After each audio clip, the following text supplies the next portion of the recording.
Students, Hind model school Kadma के digital class में आपका स्वागत है। आई एम काश रोय। आज हम देख रहे हैं क्लास 6 to 10 का एक कॉमन सा टॉपिक है हमारा revolution of the earth and seasons. हमें क्या बताना है, जो पृथ्वी की जो परिक्रमण गति है उसके बारे में और जो ऋतुएं बनती हैं उसके बारे में हमें पढ़ेंगे। ज्योग्राफी का बहुत ही इंटरेस्टिंग टॉपिक है। आज हम इसको ग्राफ के जरिए पढ़ेंगे कि कैसे हमारी पृथ्वी गति करती है और कैसे ऋतुएं जो है बनती है। सबसे पहले क्या आता है भाई, हमारा जो सन है, सूर्य आता है। सूर्य के चारों ओर हमारी पृथ्वी चक्कर लगाती है। किस दिशा में लगाती है हमारी पृथ्वी? वेस्ट टू ईस्ट लगाती है। वेस्ट टू ईस्ट हमारी पृथ्वी चक्कर लगाती है। पश्चिम से पूर्व की तरफ हमारी पृथ्वी चक्कर लगाती है सूर्य के चारों ओर। तो हम देख रहे हैं कि कभी हमारे दिन छोटे होते हैं, कभी हमारे दिन बड़े होते हैं और कभी कभी हमारे दिन रात समान होते हैं। क्या कारण है इनका, ये आज हम पढ़ेंगे क्या कारण है। फिर हमने बनाया है ग्राफ समझाने की कोशिश की है आपको। तो सूर्य है, इसकी जो किरणें हैं ना वो सीधी पड़ती हैं। किस दिन पड़ती हैं? 21 मार्च को। 21 मार्च को सूर्य की किरणें हमारी पृथ्वी है उसके ऊपर सीधी पड़ती हैं। हमारी पृथ्वी पर हमने जो पढ़ा था पिछली वीडियो में हमने देखा था, एक तो नॉर्थर्न हेमिस्फीयर है, एक साउथर्न हेमिस्फीयर है, उत्तरी गोलार्ध और दक्षिणी गोलार्ध। तो इसमें क्या है, ये उत्तरी गोलार्ध और ये क्या है, इसमें दक्षिणी गोलार्ध है। तो जब ये देख रहे हैं हम सूर्य की किरणें हैं, ये क्या है, बिल्कुल इसके सामने गिर रही हैं। तो यहाँ भी दिन रात बराबर है और यहाँ भी। तो 21 मार्च को हम कह सकते हैं कि हमारे जो दिन और रात है वो बराबर होते हैं। इस स्थिति को क्या बोलते हैं? इक्विनोक्स बोलते हैं। हिंदी में इसको विषुव बोलते हैं।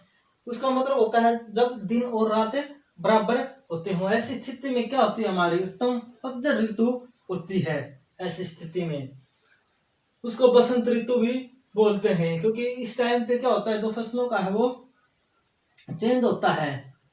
ऋतु भी हमारी चेंज होती है इस टाइम पे। और फिर आगे हम चलते हैं, तब हमारी स्थिति क्या होती है, ये जो पृथ्वी हमारी ऐसे अपनी दूरी पर क्या घूमती रहती है, ये दैनिक गति करती रहती है। अब क्या आ गया, ये हमारा कौन सा हो गया, नॉर्थर्न हेमिस्फीयर, और ये कौन सा हो गया हमारा, साउथर्न हेमिस्फीयर होगा। उत्तरी गोलार्ध आप देख रहे हो इस ग्राफ में, बिल्कुल उत्तरी गोलार्ध है वो बिल्कुल क्या है, सूर्य के सामने आ रहा है। सूर्य के सामने आ रहा है, तो सूर्य की किरणें जो क्या है सीधे हमारे उत्तरी गोलार्ध पे पड़ रही हैं। तो उत्तरी गोलार्ध पे जब सूर्य की किरणें पड़ेंगी तो क्या होगा, समझ सकते हो आप, क्या होगा, सूर्य की किरणें सीधी पड़ेंगी तो गर्मी होगी। तो क्या है, summer in the northern hemisphere. जब सूर्य की किरणें सीधे पड़ती है तो क्या होती है, उस टाइम पे गर्मी होती है। और उस दिन का दिन 21 जून का दिन क्या हो जाएगा, नॉर्थर्न हेमिस्फीयर में सबसे बड़ा दिन हो जाएगा। 21 जून का दिन नॉर्थर्न हेमिस्फीयर में सबसे बड़ा दिन हो जाएगा। आपको पता चल गया होगा क्यों बड़ा दिन होता है 21 जून को, क्योंकि सूर्य की किरणें हैं इस दिन बिल्कुल सीधी पड़ती है। उसके बाद फिर हमारी पृथ्वी क्या है, ऐसे रोटेट करती हुई घूमती रहती है, सबको पता होगा। फिर आता है 23 सितंबर।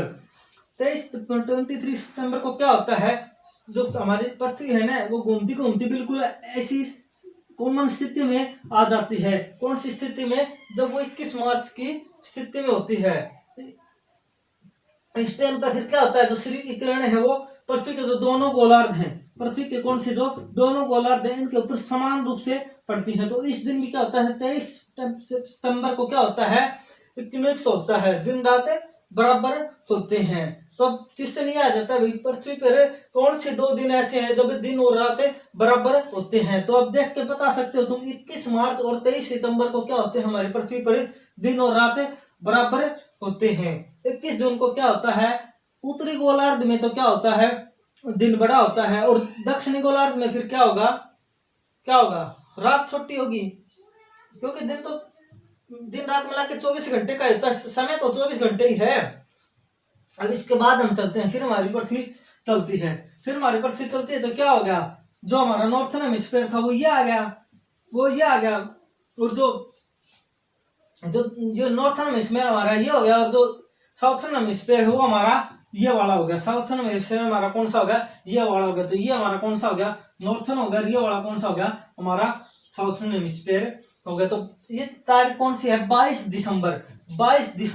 दिसंबर को हम देख सकते हैं। तो नॉर्थर्न हेमिस्फीयर में क्या होता है, विंटर सोल्स्टिस, शीतकालीन संक्रांति होती है। क्या होती है, शीतकालीन संक्रांति होती है। इस दिन शीतकालीन संक्रांति इस दिन हो जाती है, शीतकालीन संक्रांति इस दिन हो जाती है। यानी कि जो उत्तरी गोलार्ध है भारत, कौन से गोलार्ध में? भारत उत्तरी गोलार्ध में है। तो भारत है हमने अपने देश से लगा के चल जाओ, 22 दिसंबर को क्या होता है? 22 दिसंबर को अपने यहाँ पे रात है वो सबसे बड़ी होती है और दिन है वो सबसे छोटा होता है। क्यों होता है? क्योंकि 22 दिसंबर को साउथर्न हेमिस्फीयर दक्षिण गोलार्ध में सूर्य की किरणें क्या होती हैं? बिल्कुल सामने पड़ती है। तो दिन किसका बड़ा होगा? दक्षिण गोलार्ध का होगा। Summer in the southern hemisphere, तो दिन बड़ा होगा, सूर्य की किरणें सीधे पड़ रही हैं। तो जो दक्षिण गोलार्ध है उसमें क्या होगी? गर्मी होगी। बिल्कुल अपोजिट है, दक्षिण गोलार्ध में गर्मी होगी तो उत्तरी गोलार्ध में क्या होगी? सर्दी होगी। उत्तरी गोलार्ध में क्या होगी? सर्दी होगी। बिल्कुल इसके अपोजिट है। जब नॉर्थर्न हेमिस्फीयर में सर्दी की ऋतु होगी तो उस टाइम पे साउथर्न हेमिस्फीयर में क्या होगी?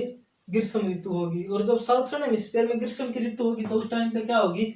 नॉर्थर्न हेमिस्फीयर में विंटर सोल्स्टिस ये होगी, शीतकालीन संक्रांति, यानी कि सर्दी की ऋतु होगी। हम डे बाय डे पढ़ रहे थे तो अब हमें पता चल गया भाई, जब पूछ लेता है, अगर पूछने वाला पूछ ले भाई उत्तरी गोलार्ध में सबसे छोटा दिन किस तारीख को होता है, तो सबसे छोटा तारीख उत्तरी गोलार्ध में 22 दिसंबर को सबसे छोटा दिन होता है।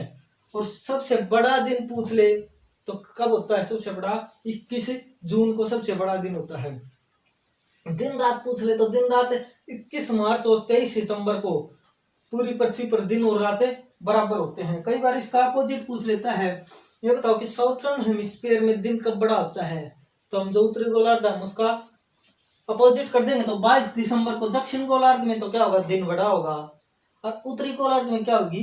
रात बड़ी होगी। ये आशा आपको समझ में आया होगा। तो अब हमें पता चल गया जो हमारा 21 मार्च और 23 सितंबर को क्या होती है? हमारे पतझड़ ऋतु रहती है, क्योंकि दिन और रात बराबर रहते हैं। 21 जून को क्या होती है? सबसे बड़ा दिन होता है और उस टाइम पे क्या होती है? ग्रीष्म ऋतु, गर्मी की ऋतु अपनी चरम सीमा पर होती है। और 22 दिसंबर को जो सर्दी है वो अपनी चरम सीमा पे होती है। और जो क्या होता है यहाँ पे उत्तरी गोलार्ध में सर्दी की ऋतु रहती है और जो दक्षिण गोलार्ध है उस पे गर्मी की ऋतु रहती है। ऐसे हमारी पृथ्वी रिलेशन करती है, परिक्रमण करती है सूर्य के चारों ओर, उसके अनुसार ही क्या होती है? ऋतुएं बढ़ती है। जब जो पृथ्वी हमारी जो अपनी दूरी पर घूमती है, जो एक्सिस पे घूमती है, उससे क्या बनते हैं? हमारे डे एंड नाइट। उससे क्या बनते हैं? हमारे डे एंड नाइट बनते हैं। और जब ये सूर्य के चारों ओर घूमती है, रिलेशन में घूमती है, जब रोटेशन करती है तो डे एंड नाइट बनते हैं। रिलेशन करती है तो क्या बनते हैं? सीजन बनते हैं। क्या बनते हैं? सीजन, ऋतुएं बनती है। आशा है आपको ये ग्राफ के जरिए समझ में आएगा। एक दो बार इसको अच्छे समझने की कोशिश करियो, अपने आप समझ में आ जाएगा। 21 मार्च 23 सितंबर को दिन रात बराबर, 21 जून को उत्तरी गोलार्ध में दिन बड़ा रात छोटी, दक्षिण 22 दिसंबर को उत्तरी गोलार्ध में रात बड़ी दिन छोटा। तो ये ध्यान से देखना और फिर इसको समझना। Thank you.